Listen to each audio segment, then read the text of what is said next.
Hello and welcome to some Everquest news and patch notes for August 2024. So we're going to go over the patch notes first, and then there's some news, and then we can take a look at one of these news items in-game. So we'll go from there. So going from where we were with the test server, a lot of this looks the exact same, but let's go through it here. Change the icons of some gyms to match the colors specified in the item's name. Enter Turmoil, the 25th anniversary raid. Fixed the destroy the rubbish effect on the trash item. The cast and recast times were removed, and the number of charges has been set to 1. Daily hot zone quests now reward levels 100 to 105 have sockets and stats, so the items were just blank shells, if you will, before. See here, quests and events altered the way rares spawn in Geranic sewers, catacombs, and hollows. These are instances after killing a number of NPCs in the zone, a chance the rare will be activated. They will not spawn 100% of the time, but their chance to spawn has been increased. So this, to me, sounds like the way they do it in, say the Gribbles missions, right? You do the first half of the mission, and then you get a chance for something to spawn. This is just based on NPC count, so that's interesting. Altered the way that Xenovarsh spawns. This is for the Monk Epic 1.0, and it will be loot locked. Missions from the Burning Lands that take place in the Plane of Fire will no longer send corpses to the graveyard. Added calendar event highlighting the highlights for when the extra bonus period will happen. The final Fuge raid. This is from the Lorien song. The Fugu. I don't know. The Tutorial Echo will now break Margator out of his spin and break his speed increase. This means the speed limit achievement can be achieved using this method.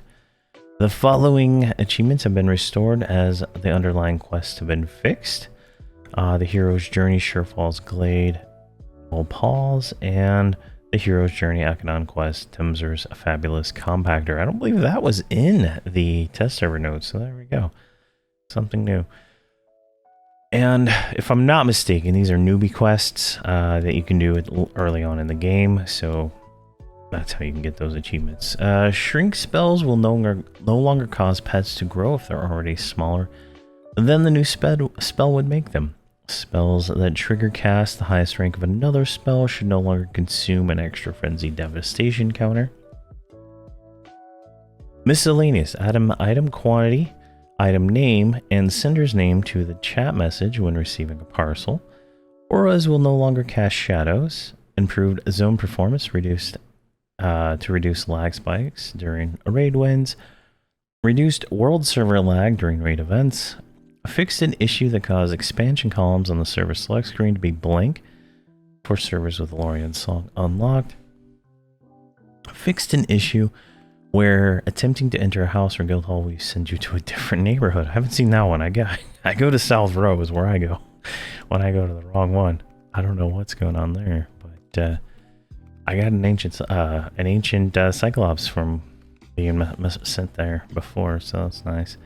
Added a minimum height to the task selection window in the list of offered tasks. Add a comma to currency, coin, alternate currency qualifiers. All right, we're going to take a look at that one here in a second. Adjusted the column default widths for the alternate currency window. Changed the block buff, block pet buff, inventory task select, inventory windows, and the main CSS file. And then these were hotfixed. In-game window position should be as expected once in the game for the first time. I believe it was after the last patch in July. There was a serious issue with the UI not saving correctly, and then that's a hotfix they did the same day or the next day for that. Fixed an issue that caused the display devices reset failure when with the full screen window. I get that a lot. Like if I just walk away from the game with all my characters running, sometimes it'll pop up the little reset dialogue. I think this is related to the screensaver messing something. That's good they fixed that. Made a fix for the game's window rendering resolution. So to fix the correct one, I'm not sure what's wrong with it there. Fixed the bug that prevented the client from opening a full screen window. All right. So there's some bug fixes. So if you can see, look here, I'm in the game. If we go to November 2024, you can see the extra life stuff starts here November 5th and ends November 11th. I wish it ended on, let's say, November 30th, so it can go over like the Thanksgiving holiday for those who are going to be available to play during then. But there we go. So there's that. Another one was, they said there's commas in the currency. All right, so take a look at this. We have a new inventory window, and it shows commas in the money. You can see here I have 3 million platinum on the character, right? And if I make this window readable, right? How can I make that one bigger? There we go. 81,000. So you can actually see the commas now in the currency. And that is fantastic. Now, hopefully the next one is you go over to the bazaar, right? Let's say, memory. I think it's called memory, right? Memory Forge. Yeah. Oh, there's commas now. Yeah. Maybe they already did that one. Maybe that was already there. But yeah, we got commas everywhere. There's a developer who's focusing just on putting commas on stuff, apparently, from what I read. All right, so that's the patch notes. Another thing that's coming out, let's just do this one first. Anniversary Door 8 has been unlocked, so this one seems to be related to maybe Skyfire, because that looks like Skyfire. We're going to do a separate video on that. But here it is, door number 8, and we'll have to see what's going on there and see how that goes. And then, so this is the other thing that's coming out, so it's time for some nostalgia. It looks like they're allowing us to repurchase the bundles for the Burning Lands, which there is a standard bundle, which comes with the mercenary contract, the snail familiar, or fire slug familiar, a magic carpet, a painting.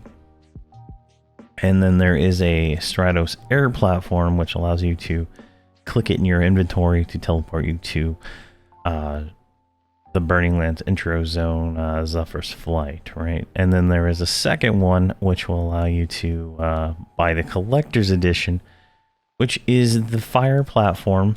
This thing here, which is you put in a guild hall, you right click it, it teleports you there to the same spot as the other one. There's a lava snail mount. There is a crystalline familiar, one of these things, right? There is a guise of the crystalline construct, so you can turn into one.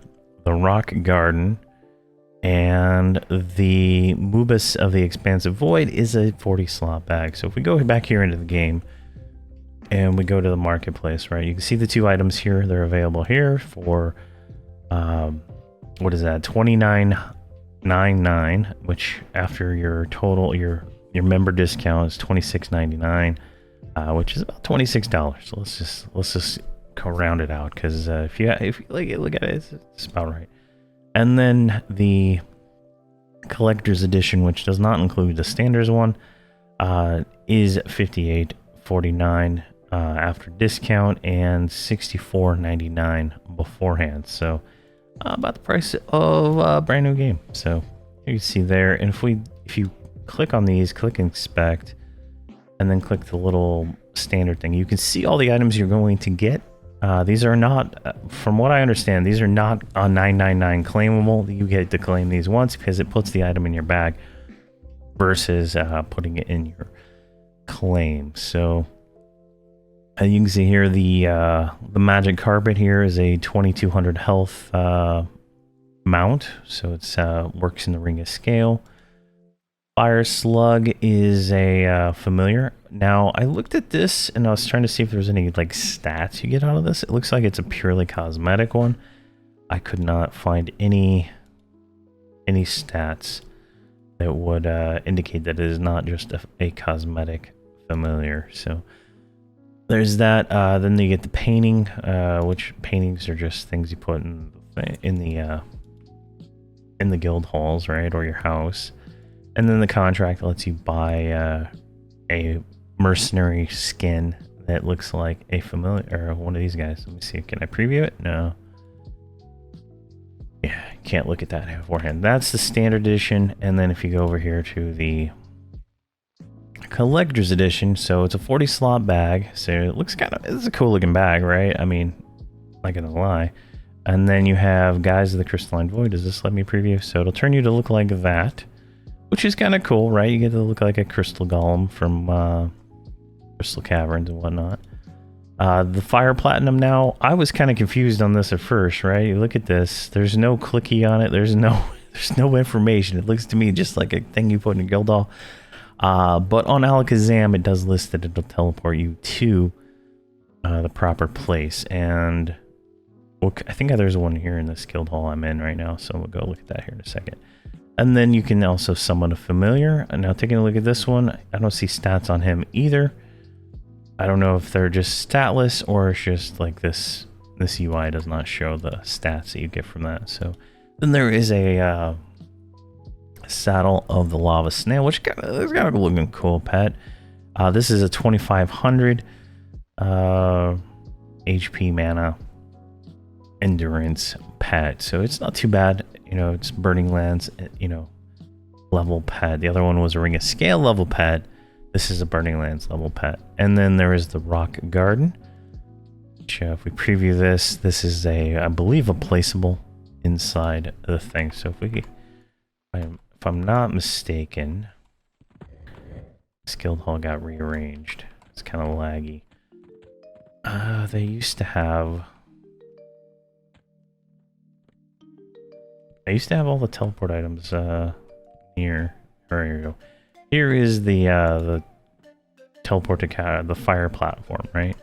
There's that one, and I don't see anything else. So yeah, it is definitely an option.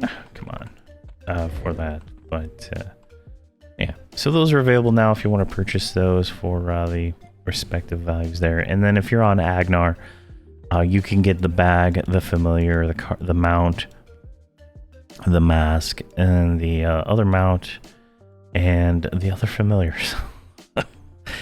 Yeah, I guess you don't get the teleport items. I don't know. I can't imagine anybody still playing on Agnar, honestly. It's a very low population server with one of the more boring things, but that's what the painting looks like. I'd have to go on my other server. I think Wallace put all the paintings up in that server. So this is on Drenell. I'm gonna do my towers with these guys here. So there's that, and so the new tower's out. You can buy the Burning Lands collector stuff. Now there is a post here from the developers. I haven't read it yet. Might do a separate video on it. But I guess they did it a little bit different this time from the first line here. So it's a long read, and they kind of summarize things a little bit more, I think, which is really nice. And so I'll probably do a separate video just on the developer log here whenever I get a chance to. But there we go. That is all of the patch notes and some news for EverQuest 1 for August 2024. Thank you very much for watching, and please have a fantastic day.